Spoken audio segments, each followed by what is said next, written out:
لیکن اللہ تعالیٰ نے تمہارے لیے ایمان یعنی اسلام کو پسند کیا.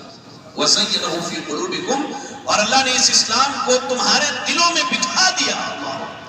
واللہ تعالیٰ ہے جو اسلام کی ہدایت دینے والا ہے، جو دلوں میں اسلام کو بٹھانے والا ہے.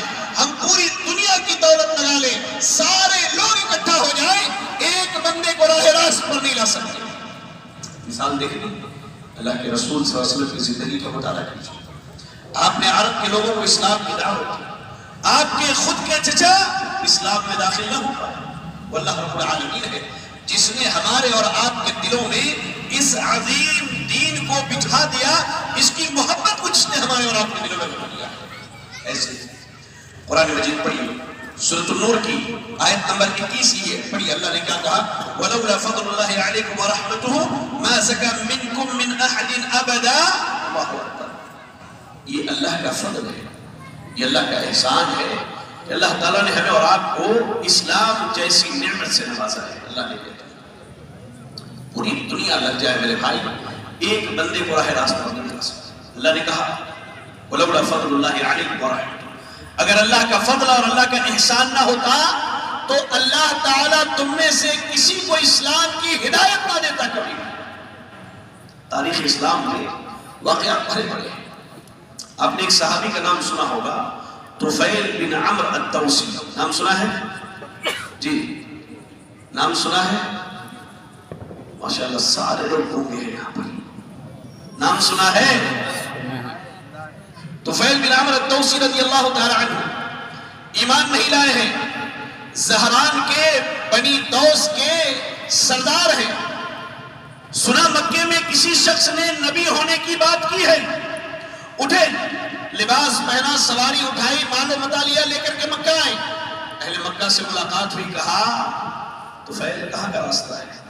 کہا میں نے سنا ہے مکے میں کسی شخص نے کہا کہ وہ اللہ کا نبی اور رسول ہے. ذرا میں اس کی باتیں تو سنو، ذرا سنو کہ کیا واقعی اس کی باتیں سچی ہیں. اگر ہے تو مان لو، نہ ہے تو ترک کر کے چلا جاؤں. مکے کے لوگوں نے کہنا شروع کیا طفیل وہ جادوگر ہے، وہ جادوگر ہے، وہ شاعر ہے، تم آئے ہوئے عبادت کے لیے عبادت کرو، چلے جاؤ، اس کی باتیں نہ سننا. طفیل بن عمرو الدوسی کہتے ہیں میں نے کاٹن روئی لیے اور اپنے کانوں میں ڈال لیا تاکہ محمد صلی اللہ علیہ وسلم کی بات میری کانوں میں نہ جائے. کہا ایک مرتبہ پہنچا دیکھا اللہ کے نبی حرم میں ہے اور کچھ پڑھ رہے ہیں. تو طفیل کے بعد دل میں یہ بات آئی، یہ دل اللہ کی، یہ باتیں اللہ نے ان کے دل میں ڈالی. کہتے طفیل بن عمرو الدوسی میں نے کہا میں تو شاعر ہوں، میں خود شاعر ہوں اور میری عربی بڑی فصیح و بلیغ ہے، کان میں روئی ڈالنے کی کیا ضرورت ہے، سن لو یہ کیا کہتا ہے. کہا کان سے روئی نکالی، ان کے قریب گئے، ان کی باتوں کو سنا. اللہ اکبر. ولولا فضل اللہ ورحمتہ، ولولا فضل اللہ علیکم ورحمتہ، اگر اللہ کا فضل، اللہ کی رحمت نہ ہوتی، اللہ کی قسم ہم میں سے کوئی بھی مسلمان نہ ہوتا یہاں پر، کوئی بھی نہ ہوتا. طفیل بن عمرو الدوسی کہتے ہیں کہ میں نے روئی نکالے اور اس شخص کی باتیں سنی، جب قرآن مجید کی تلاوت سنی، دل سے یہ آواز ہے اللہ کی قسم یہ کسی انسان کا کلام نہیں ہو سکتا. اور وہ ایمان لے آئے، کلمہ لا الہ الا اللہ اقرار کر. یہ ایمان، یہ اسلام، یہ اللہ رب العالمین کی بہت بڑی نعمت ہے میرے بھائی. اس نعمت کو احساس کرنے کی ضرورت ہے. اور یہ اسلام اللہ کی عظیم نعمت کیوں نہ ہو. قرآن مجید پڑھیے، سورہ آل عمران کی آیت نمبر 19 کی تلاوت کیجیے. اللہ نے کیا کہا؟ ان الدین عند اللہ الاسلام. دنیا کے کسی گوشے میں، کسی خطے میں کوئی بھی آدمی بستا ہو، آباد ہو، اس کے لیے اللہ نے اگر کوئی دین چنا ہے تو وہ دین اسلام ہے میرے بھائی. یہ دین اسلام ایسا دین ہے کہ اللہ نے جسے انسان کی فطرت کے اندر رکھی ہے. فطرت اللہ نے رکھی، ہر انسان کی فطرت پیدا ہونے کے بعد وہ الگ بات ہے اس کے ماں باپ اسے یہودی بنا دیتے، نصرانی بنا دیتے، مجوسی بنا دیتے، یا اپنے سماج و معاشرے کے ماحول میں وہ ڈھل جاتا ہے. ورنہ اللہ نے فطری طور پر انسان کے اندر اسلام کو زندہ رکھا ہے میرے بھائی. اور اسلام اللہ کی عظیم نعمت کیوں نہ ہو. یہاں جتنے موجود ہیں کوئی ایسا ہے جو مرنے والا نہیں ہے؟ جی سب نے موت آنی ہے؟ بھائی دیکھیں میں کوئی خطیب نہیں، میری عادت ہے اس طرح پوچھ کے بولنے کی. موت آنی ہے نا سب نے؟ آپ سنیں، میں آپ کو یہ نعمت کیوں بتلانا چاہتا ہوں؟ اس لیے کہ اسلام ایک ایسی نعمت ہے کہ مرنے کے بعد وہ حدیث یاد کیجئے جسے امام ابو داؤد نے سنن ابی داؤد کے اندر نقل کیا ہے، جو صحیح سند سے آئی ہے. اللہ کے نبی صلی اللہ علیہ وسلم کے صحابی برا ابن عازب رضی اللہ تعالیٰ عنہ کہتے ہیں ایک انصاری صحابی کے جنازے میں ہم پہنچے، ابھی قبر کھودی نہیں گئی تھی، اللہ کے نبی صلی اللہ علیہ وسلم وہاں بیٹھے تھے، آپ کی آنکھوں سے آنسو جاری ہیں، آپ رو رہے ہیں. کہا یا اخوانی لمثل هذا فاعدوا، اے میرے بھائیوں اس قبر کی تیاری کر لو، اے میرے بھائیوں اس قبر کی تیاری کر لو. اس کے بعد کہا کہ جب ایمان والا بندہ قبر میں داخل کیا جاتا ہے 2 فرشتے آتے ہیں. کتنے فرشتے آتے ہیں؟ کتنے آتے ہیں؟ 2 فرشتے آتے ہیں. آ کے کیا کہتے ہیں؟ من ربک ما دینک من نبیک، اور کما قال علیہ السلام. یہ 3 باتیں پوچھیں، تمہارا رب کون ہے، تمہارا دین کیا ہے، اور تمہارے نبی کون ہے. اب بتائیے کہ اگر دین اسلام کی اہمیت کو نہ سمجھا ہم نے، شریعت میں منمانی زندگی گزاری، تو کوئی ہے جو قبر میں یہ کہہ سکے کہ میرا دین دین اسلام؟ یہ اسلام کی اہمیت ہے کہ انسان کے مرنے کے فوراً بعد سب سے پہلا اگر سوال ہوگا تو دین اسلام کے بارے میں سوال ہوگا.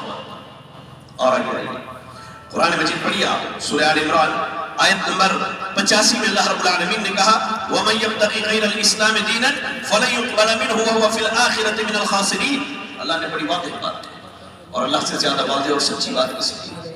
اللہ نے کہا جو اسلام کے علاوہ کوئی اور دین لے کر کے آئے، چلے بھائی منمانی شریعت پر عمل کرتے ہیں، لوگوں کی بنائے ہوئی شریعتوں پر عمل کرتے ہیں، لوگوں کی ایجاد کردہ مذاہب پر عمل کرتے ہیں. اللہ نے کہا مَن يَبْتَغِ غَيْرَ الْإِسْلَامِ دِينًا، اسلام کے علاوہ کوئی بھی دین لے کر کے آؤ، کوئی بھی شریعت لے کر کے آؤ، فَلَن يُقْبَلَ مِنْهُ، اللہ تعالیٰ نہ اسے قبر میں قبول کرے گا، اللہ تعالیٰ نہ اسے میدان محشر پر قبول کرے گا، اللہ تعالیٰ نہ اسے حوض کوثر پر قبول کرے گا، اللہ تعالیٰ نہ اسے پل صراط پر قبول کرے گا.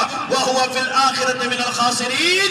بندہ قبر سے ہی خسارہ اٹھانا شروع کر دے گا. آخرت میں خسارہ قبر سے ہی شروع ہو جانے کے میرے بھائی. اگر دین اسلام کی اہمیت اور اس کی عظمت کو ہم نے نہیں جانا، اللہ اکبر. اور دین اسلام اللہ کی عظیم نعمت کیوں نہ ہو، اللہ کی عظیم نعمت کیوں نہ ہو. اللہ نے کہا کہ میں نے اس دین کو تمہارے لیے مقرر کیا ہے اور میں اس سے راضی ہوں. یہ شریعت، یہ دین اللہ کی نازل کرتا ہے. نبی کو بھی اللہ نے حق نہیں دیا کہ شریعت میں اپنی مرضی سے کوئی تبدیلی کر لے. پڑھیے قرآن مجید، اللہ نے سورۃ المائدہ کی آیت نمبر 3 کے اندر کیا کہا؟ اليوم اکملت لکم دینکم واتممت علیکم نعمتی ورضیت لکم الاسلام دینا. شریعت اللہ نے نازل کی. کس نے نازل کی؟ اللہ نے نازل کیا، کسی انسان نے بنایا؟ کس نے نازل کی؟ اللہ نے نازل کی. کہا اليوم اکملت لکم دینکم، اے نبی آج میں نے آپ کے لیے اس شریعت، اس دین کو مکمل کر دیا. اللہ نے نبی کی موجودگی میں اس دین کو مکمل کر دیا. گویا کہ یہ شریعت اللہ کی طرف سے نازل کی گئی اور اس کے دستور اور قانون کو بنانے والا بھی اللہ تعالیٰ ہے. نبی کو بھی اللہ نے اجازت دی. اب پڑھیں سورۃ التحریم کی ابتدائی آیتیں پڑھیں، اس کے شان نزول میں جب جائیں علماء نے اس کا اسباب نزول کیا بیان کیا ہے. ذرا غور سے سنیں میری بات کو، تب آپ کو معلوم ہوگا اس شریعت کی کتنی اہمیت ہونی چاہیے. نبی ہے، کس کی بات ہو رہی ہے؟ کس کی بات ہو رہی ہے؟ محمد رسول اللہ صلی اللہ علیہ وسلم. بیوی کے گھر میں شہد پی لیا. میری بہنیں بھی سنیں، بیوی کے گھر میں شہد پی لیا.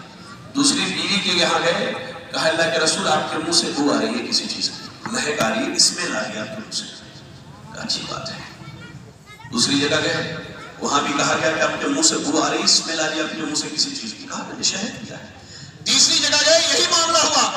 کہا اللہ کی قسم آج کے بعد میں شہد نہ پیوں گا.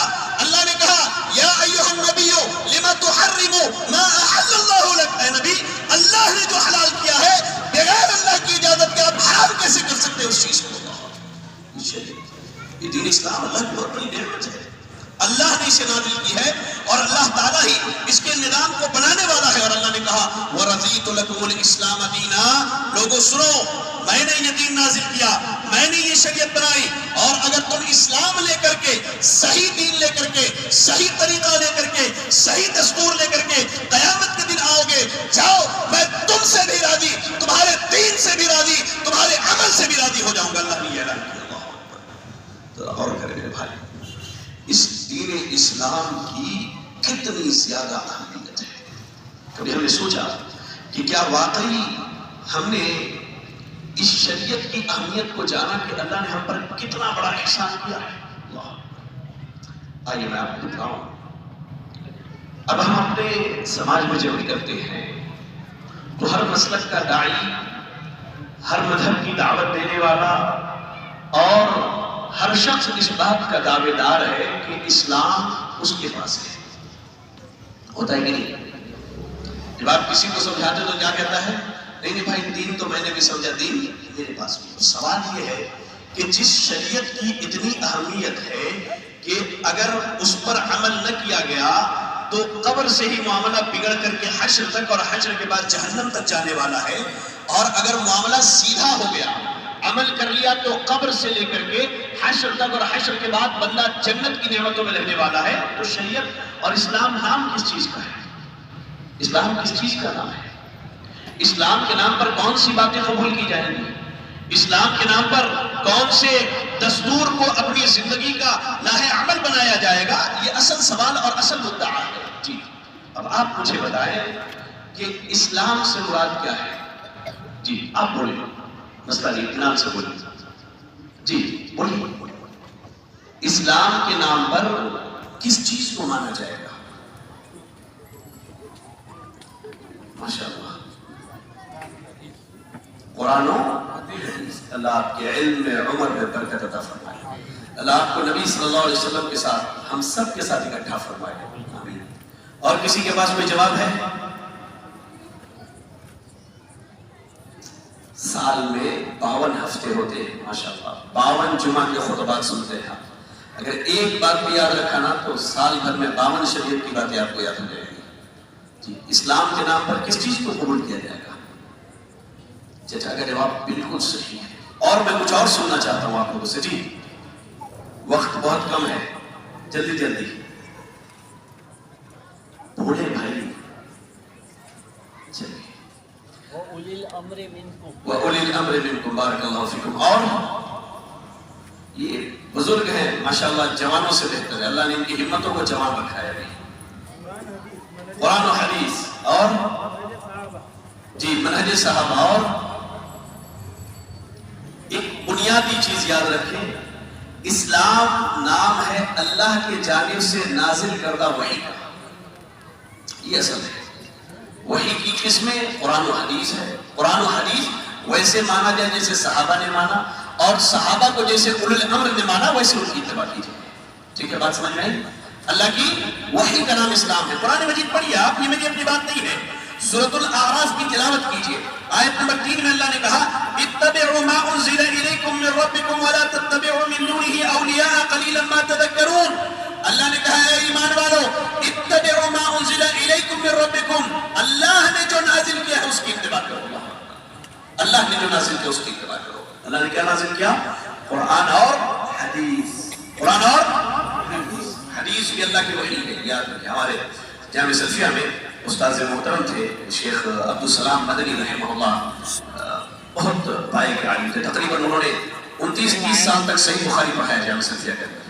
تو عموماً ہم لوگوں کو درس میں کہتے تھے کہ محترم، قرآن اور حدیث یہ ترتیب ہے کہ پہلے نمبر پہ قرآن اور دوسرے نمبر پہ حدیث، ورنہ دلیل کے معاملے میں جو مقام قرآن کا ہے وہی مقام صحیح حدیث کا بھی.